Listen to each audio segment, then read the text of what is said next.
Bonsoir. Beaucoup de publications d'entreprises ont animé le palmarès aujourd'hui. Le CAC 40 clôture sur une petite hausse. Crédit Agricole gagne du terrain. Le groupe a annoncé des résultats pénalisés par la banque de détail et les activités de marché, mais le bénéfice net progresse de 1,2%. Trigano, de son côté, grimpe de plus de 8% après une forte hausse des résultats annuels.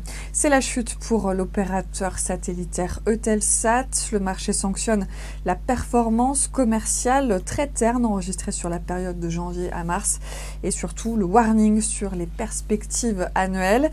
Et puis JCDecaux perd plus de 5% alors que le numéro 1 mondial de la communication extérieure a fait état d'un chiffre d'affaires ajusté en baisse de 2,6%.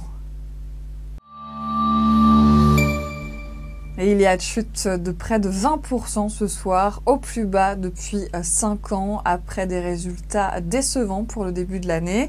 La maison mère de Free a enregistré une contraction de 1,6% de son activité dans le fixe, avec la perte de 19 000 abonnés par rapport au trimestre précédent. C'est une première. Autre signal inquiétant, le très scruté revenu moyen par abonné a reculé sous le seuil des 33 €.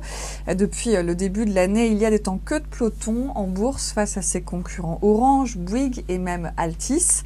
Pour riposter, le groupe a annoncé un renouvellement de son équipe de direction avec la nomination de son directeur financier Thomas Reynaud au poste de directeur général.